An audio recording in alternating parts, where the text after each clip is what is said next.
Friends, welcome to our channel. ఇక కార్తీక అయితే వెళ్ళి పెళ్లి పట్టు చీర కూడా కట్టుకొని అయితే వస్తుంది. ఇక ఒక్కసారిగా గీత సూపర్గా ఉంది, ఏ మాటకా మాట చెప్పుకోవాలి, కానీ విష్ణు సెలక్షన్ అయితే అదిరిపోయింది అని అనగానే, వదినా చీర అంత బాగుందా అని చెప్పేసి అనగానే, నేను మాట్లాడుతున్నది ఈ చీర గురించి కాదు, ఈ చీర కట్టుకున్న ఈ పుత్తడి బొమ్మ గురించి. నిన్ను చూస్తుంటే నాదిష్టి తగిలేటట్టు ఉంది, ఒక్క నిమిషం ఆగు అని చెప్పేసి ఇక తన కంటి కాటుకను తీసి దిష్టి చుక్క కూడా పెడుతుంది గీత అయితే. మరో పక్క అక్కడ పంతులు గారు కూడా వచ్చేస్తారు కదా, ఇంట్లో ఉన్న వాళ్ళకు ఏమీ అర్థం కాదు. ఇక అంకిత అయితే తన తండ్రిని తన అన్నయ్యని తీసుకొని బయటకైతే వస్తుంది. ఇక వీరస్ అయితే, నాన్న ఇందా నుంచి చూస్తున్నాను, కార్తీక ఫోను లిఫ్ట్ చేయటం లేదు, అందరికీ ట్రై చేస్తున్నాను, ఏ ఒక్కరూ ఫోన్ లిఫ్ట్ చేయటం లేదు. వీళ్ళు బ్యూటీ పార్లర్కి వెళ్ళారా లేకపోతే ఇంకెక్కడికో వెళ్ళారా, నాకేం అర్థం కావటం లేదు అని చెప్పేసి అనగానే, నువ్వు ఎక్కువగా కంగారు పడద్దురా, నేనున్నాను కదా, ఆయన మహారథి బావ నాకు మాట ఇచ్చాడు, ఈరోజు తప్పకుండా ఈ ఎంగేజ్మెంట్ జరిగి తీరుతుందని అని చెప్పేసి అనగానే, పక్కన ఉన్న మన అంకిత కూడా ఏదో జరుగుతుంది, వాళ్ళు ఏదో ప్లాన్ చేస్తున్నారు, ఆ గీతకి మన మీద ఎప్పుడు కూడా కక్ష సాధించడమే కదా కావాల్సింది, ఒక్క నిమిషం ఆగండి అని చెప్పేసి, హలో శ్రేయ, అవును గీత కానీ లేకపోతే కార్తీక్ కానీ నీ బ్యూటీ పార్లర్కి ఏమైనా వచ్చారా అని అనగానే, లేదే వాళ్ళెవరూ రాలేదే అని చెప్పేసి అనగానే, మనం అనుకున్నదే నిజమైంది, వాళ్ళెవరూ అసలు బ్యూటీ పార్లర్కే వెళ్ళలేదంట అని చెప్పేసి అనగానే, ఎప్పుడు కూడా కార్తీక నేను ఆ బ్యూటీ పార్లర్కే వెళ్తాం, కానీ ఇప్పుడు అక్కడికి వెళ్ళలేదంటే ఏంటి అర్థం అని చెప్పేసి అంకిత అంటూ ఉండగా, పంతులు గారు మగపిల్ల వాళ్ళని పిలుస్తున్నారని చెప్పడంతో ఇక మళ్ళీ వీరజ్ అయితే లోపలికైతే వెళ్ళిపోతాడు. ఇలా లోపలికి వెళ్ళిపోయిన తర్వాత మహారథికి కాల్ చేస్తుంది గీత. హలో మావయ్య, ఏంటి అక్కడ కార్తీక పార్లర్కి వెళ్ళి ఇంకా రాలేదనుకుంటున్నారా? పార్లర్కి వెళ్ళలేదు కదా, ఇక కార్తీక గుడిలో ఉంది, ఇప్పుడు తనకు నచ్చిన వాడితోటి పెళ్ళి కూడా చేసుకోబోతుంది అని చెప్పేసి గీతే డైరెక్ట్గా మహారథికి కాల్ చేయడంతో, గీత నేనేం చేస్తానో నాకే తెలీదు అని చెప్పేసి అనగానే, సరే అయితే మీరు ఈ పెళ్ళిని ఆపాలనుకుంటున్నారు కాబట్టి వితిన్ సెకండ్స్లో అదే మన ఫ్యామిలీ టెంపుల్ ఉంది కదా, ఆ టెంపుల్కి వచ్చేసేయండి అని చెప్పేసి ఫోన్ అయితే చేసి చెప్తాడు.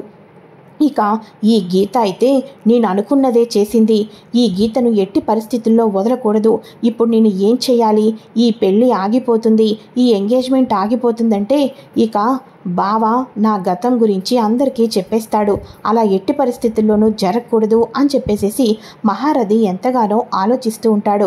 మరోపక్క ఇక్కడ వచ్చేసేసి పెళ్లి కొడుకును పెళ్లి కూతుర్ని పీటర్ మీద అయితే కూర్చోబెడుతూ ఉండగా, ఇక్కడ వచ్చి సంతకాలు చేయండి అని అనగానే, ఎందుకు విష్ణు ఈ సైన్లు అని అనగానే, మనం 10 రోజుల్లో వెళ్ళిపోతున్నాం కదా, అందుకోసమే మ్యారేజ్ సర్టిఫికెట్ కూడా త్వరగా వస్తుంది, మళ్ళీ మనం అమెరికా వెళ్ళిపోతున్నాం కదా అని చెప్పేసి నువ్వు ఇక్కడ సైన్ చేయి అని అనగానే, ఇక కార్తీక కూడా సైన్ చేస్తూ ఉండగా సైన్ చేయనివ్వకోకుండా అడ్డుపడతాడు తన అన్న అఖిల్ అయితే.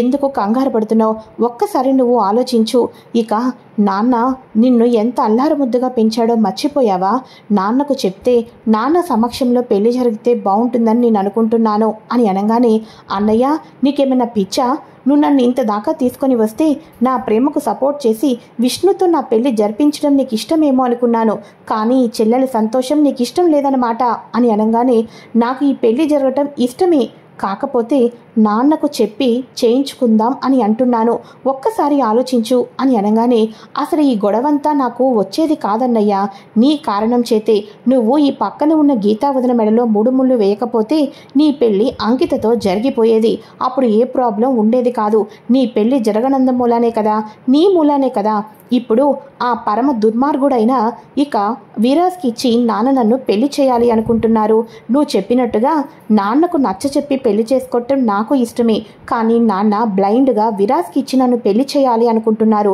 నీ కారణం చేత నీ చెల్లెలకు జీవితం నాశనం అయిపోవాలని నువ్వు కోరుకుంటావా చెప్పు, నాన్న ఈ పెళ్లికి ఒప్పుకుంటారని నువ్వు గ్యారెంటీ ఇస్తావా చెప్పు, చూడన్నయ్య ఇక్కడ దాకా వస్తే నువ్వేదో సపోర్ట్ చేస్తున్నావు అనుకున్నాను, నా పెళ్లికి అడ్డుపడిన వాళ్ళు ఎవరైనా సరే ఇక్కడి నుంచి వెళ్ళిపోవాలని నేను మనస్ఫూర్తిగా కోరుకుంటాను అని చెప్పేసేసి కార్తీక్ అయితే చెప్పడంతో అక్కడి నుంచి అఖిల్ అయితే వెళ్ళిపోతాడు.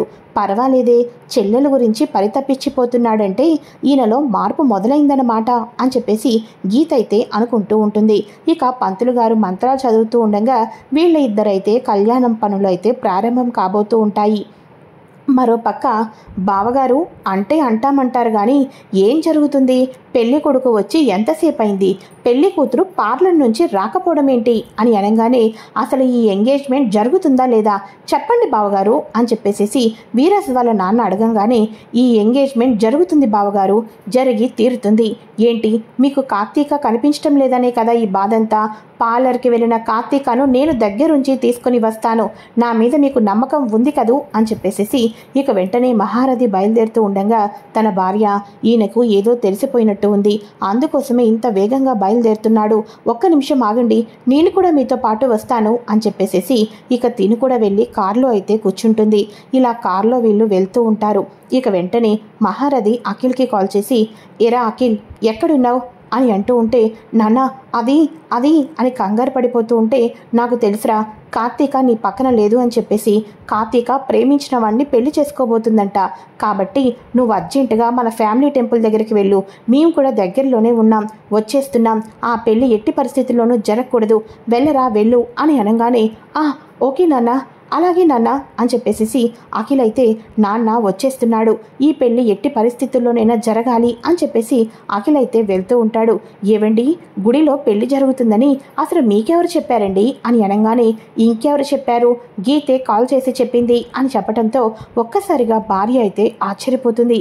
ఏంటి గీత చెప్పిందా, అసలు గీత ఇలా ఎందుకు చేసింది అని చెప్పేసి కంగారు పడిపోతూ ఉండగా పంతులు గారు ఈ మంత్రాలు ఆపి త్వరగా తాళిబొట్టు కట్టించేది చేయండి అని అనగానే ఎందుకన్నయ్య అంత కంగారు పడుతున్నావు అని అనగానే నాన్న వాళ్ళు ఈ పెళ్లి ఆపడానికి బయలుదేరిపోయారు, నాన్నకు ఇక్కడ నీ పెళ్లి జరగబోతుందని ఎవరి ద్వారా తెలిసిందో నాకైతే తెలీదు, నాన్న వచ్చేస్తున్నాడు, పంతులు గారు మీరు త్వరగా పెళ్లి కానివ్వండి అని అనగానే అసలు ఇక్కడ జరిగింది నాన్నకెవరు చెప్పుంటారు అని అనగానే నేనే చెప్పాను అని గీత చెప్తుంది.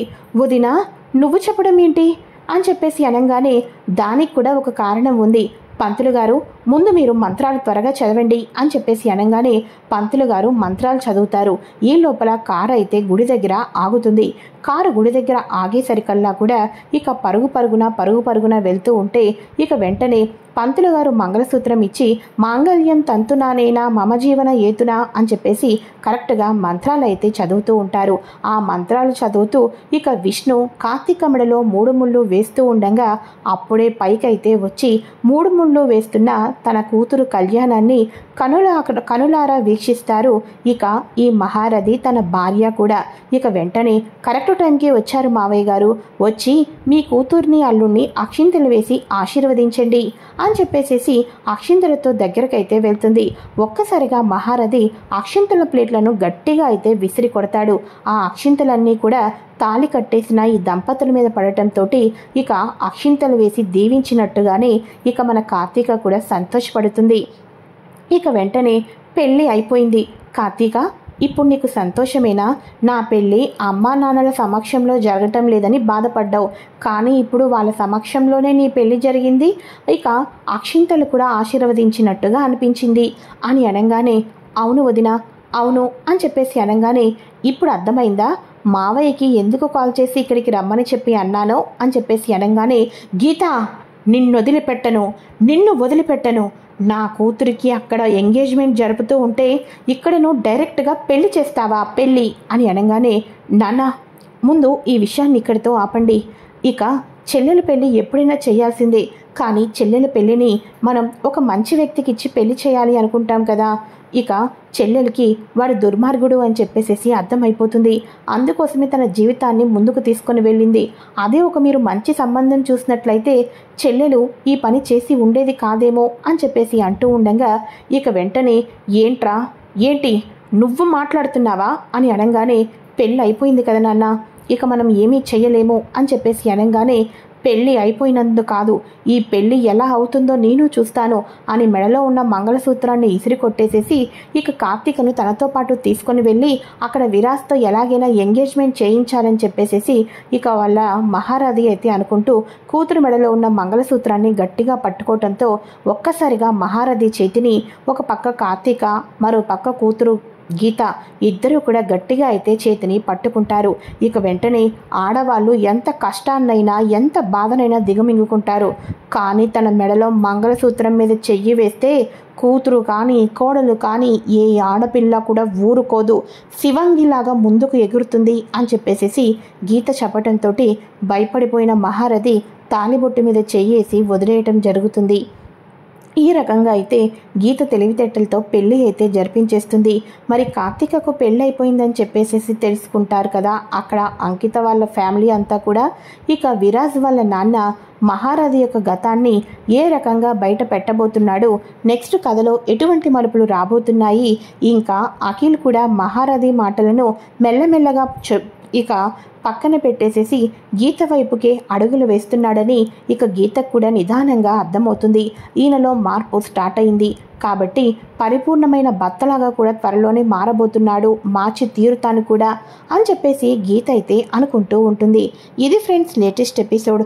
మరి విరాజ్ ఇప్పుడు వచ్చేసేసి అమెరికా వెళ్ళబోతున్న ఈ జంట మీద ఎటువంటి కక్ష సాధింపు చర్య చేయబోతున్నాడు నెక్స్ట్ ఎపిసోడ్లో తెలుసుకుందాం. మరి ఆ ఎపిసోడ్ కూడా ముందుగా తెలుసుకోవాలి అనుకుంటే ఫ్రెండ్స్ తప్పకుండా ఛానల్ని సబ్స్క్రైబ్ చేసుకొని పక్కనే ఉన్న బెల్ ఐకాన్ని క్లిక్ చేసి ఆల్ ఆప్షన్ని సెలెక్ట్ చేసేయండి. Thanks for watching friends. Bye.